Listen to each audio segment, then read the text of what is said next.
Hoje eu vou abordar a cetoacidose diabética, conhecido como CAD, que se caracteriza como uma complicação metabólica aguda associada ao diabetes mellitus, ou mellitus.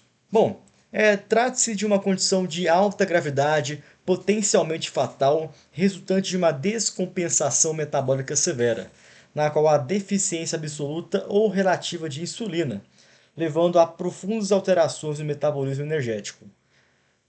A cetoacidose diabética é definida como uma complicação aguda do diabetes, classicamente caracterizada por uma tríade fisiopatológica composta por hiperglicemia, acidose metabólica e cetose. A hiperglicemia decorre da incapacidade de utilização adequada da glicose pelos tecidos periféricos. A acidose metabólica resulta do acúmulo de corpos cetônicos no plasma, enquanto a cetose corresponde ao aumento desses corpos cetônicos circulantes. Do ponto de vista fisiopatológico, essa condição é consequência direta da deficiência de insulina associada ao aumento do hormônio contra-reguladores, como glucagon, cortisol, catecolaminas e hormônio do crescimento, que intensificam o estado hiperglicêmico e cetogênico. Na fisiopatologia geral da cetoacidose diabética, observa-se um estado metabólico predominantemente catabólico. Esse estado é mediado pelo aumento de hormônios contrarreguladores, especialmente glucagon, cortisol e catecolaminas, os quais antagonizam os efeitos da insulina. Como consequência, ocorre uma profunda desregulação do metabolismo dos macronutrientes. No metabolismo dos carboidratos, há aumento da produção hepática da glicose. No metabolismo lipídico, há intensificação da lipólise. E no metabolismo proteico, ocorre aumento da proteólise, contribuindo para a gliconeogênese. Essas alterações culminam em um estado hipermetabólico e descompensado. Agora, no contexto da cetoacidose diabética, a hiperglicemia é um dos principais achados laboratoriais e fisiopatológicos da glicose pelos tecidos periféricos, principalmente músculo e tecido adiposo, em função da deficiência de insulina. Simultaneamente, há aumento da gliconeogênese hepática, que consiste na produção de glicose a partir de substratos não carboidratos, como aminoácidos e glicerol. Além disso, ocorre aumento da glicogenólise, ou seja, a degradação do glicogênio hepático em glicose. O resultado dessas alterações é uma hiperglicemia acentuada, que contribui para o aumento da osmolaridade plasmática e para a diurese osmótica. E outro componente central da cetoacidose diabética é a cetogênese associada à acidose metabólica. Devido à deficiência de insulina, ocorre aumento da lipólise no tecido adiposo, levando à liberação de ácidos graxos livres na circulação. Esses ácidos graxos são captados pelo fígado e convertidos em corpos cetônicos, principalmente acetoacetato e beta-hidroxibutirato. O acúmulo desses compostos no plasma resulta em acidose metabólica, caracterizada pela redução do bicarbonato sérico e diminuição do pH sanguíneo. Esse processo é responsável pelas manifestações clínicas mais graves da doença, incluindo alterações respiratórias e do nível de consciência. Nesse contexto, é fundamental compreender os distúrbios eletrolíticos associados à cetoacidose diabética. Embora em muitos casos o potássio sérico inicial possa se apresentar normal ou até elevado, há uma depressão total corporal significativa de potássio, caracterizado um quadro de hipocalemia total. Isso ocorre devido à perca urinária exacerbada e ao deslocamento do potássio do meio intracelular para extracelular em função da acidose. Além disso, observa-se frequentemente hiponatremia dilucional, decorrente do efeito osmóticos da hiperglicemia, que promove deslocamento de água do meio intercelular para o extracelular, diluindo o sódio plasmático.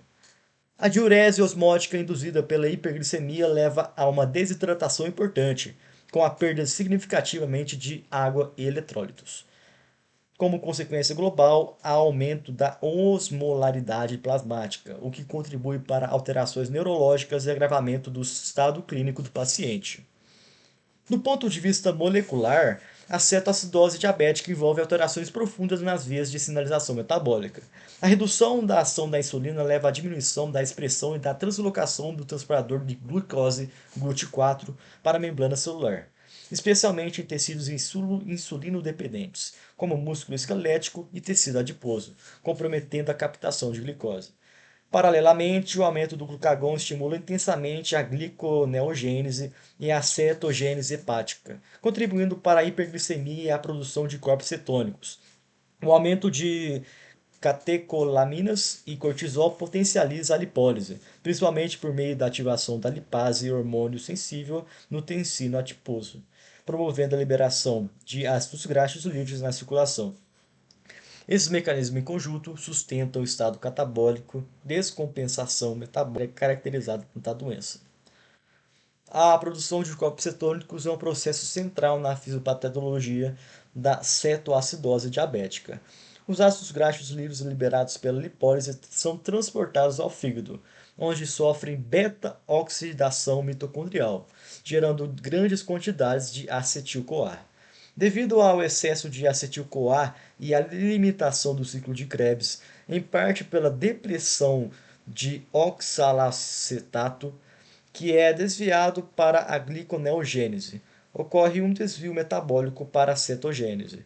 Esse processo resulta na produção de corpos cetônicos, principalmente acetoacetato e beta-hidroxibutirato.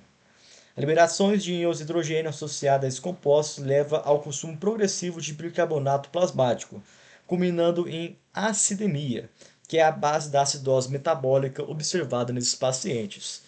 Do ponto de vista fisiológico, a hiperglicemia significativa leva ao desenvolvimento da diurese osmótica, um mecanismo no qual a glicose em excesso no filtrado glomerular ultrapassa a capacidade de reabsorção tubular, promovendo a excreção de água e eletrólitos. Esse processo resulta em desidratação progressiva, frequentemente grave e associada à perda de sódio, potássio, cloro e outros eletrólitos essenciais, como consequência a redução do volume circulante efetivo, levando à hipovolemia, diminuição da perfusão tecidual e potencial comprometimento hemodinâmico. Essas alterações contribuem diretamente para o agravamento do quadro clínico e para o risco de complicações sistêmicas.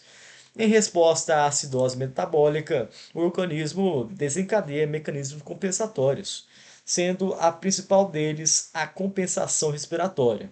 Nesse contexto, observa-se o padrão respiratório característico conhecido como a respiração de Kussmaul, descrito por Adolf Kussmaul. Esse padrão é caracterizado por respirações profundas e rápidas, com o objetivo de aumentar a eliminação de dióxido de carbono pelos pulmões. A redução de CO2, que atua como o ácido volátil, contribui para a elevação do pH sanguíneo, funcionando como um mecanismo compensatório frente à acidose metabólica. Apesar de eficaz como compensação parcial, esse mecanismo não é suficiente para corrigir completamente o distúrbio ácido-base, sendo necessária intervenção terapêutica adequada.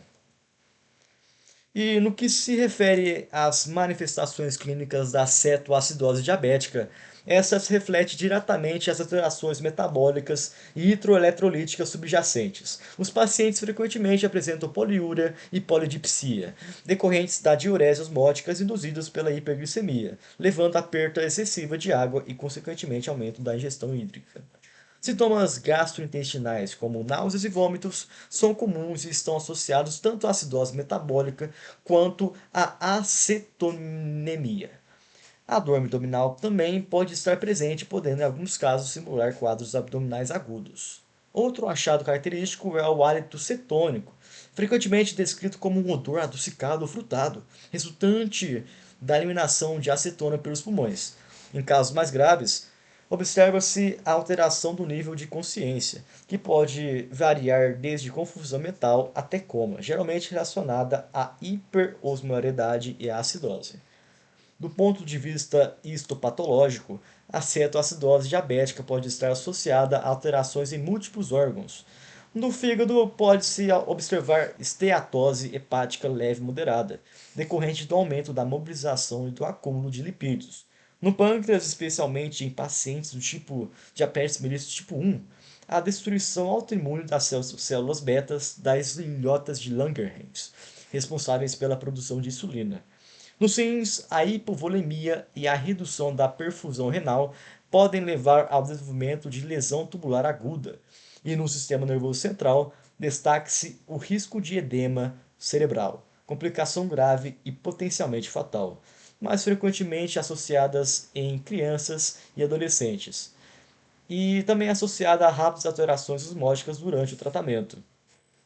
O diagnóstico da cetoacidose diabética é essencialmente laboratorial e baseia-se em critérios bem estabelecidos. Entre os principais parâmetros, destaca-se a presença de hiperglicemia, com glicemia geralmente superior a 200 mg por decilitro. Associadamente, observa-se a acidose metabólica, evidenciada por pH sanguíneo inferior a 7,3 e níveis de bicarbonato abaixo de 15 mQ por litro, que é uma unidade de eletrolítico, melhor. A presença de cetonemia ou cetonúria confirma o estado cetótico. Além disso, há aumento do ânion gap, refletindo o acúmulo de ácidos não mensurados, principalmente os corpos cetônicos. A combinação desses achados laboratoriais permite estabelecer o diagnóstico de forma precisa.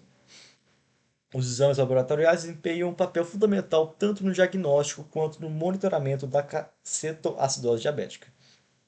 A hiperglicemia é um achado constante, acompanhada de acidose metabólica com aumento do ânion gap. A detecção de corpos cetônicos pode ser realizada no sangue ou na urina, sendo o beta-hidroxibutirato o principal marcador sérico. Além disso, é imprescindível a avaliação dos eletrólitos, especialmente potássio e sódio, devido às alterações significativamente ocorrentes durante a evolução e tratamento da doença. A dosagem de ureia e creatinina também é relevante, pois permite avaliar a função renal e o grau de desidratação, frequentemente comprometidos nesses pacientes. O tratamento da cetoacidose diabética deve ser instituído de forma imediata e sistematizada, com o objetivo de corrigir as alterações metabólicas e tratar a causa desencadeante. A reposição volêmica é a principal etapa e geralmente é realizada com solução fisiológica a 0,9%, visando restaurar o volume intravascular e melhorar a perfusão tecidual.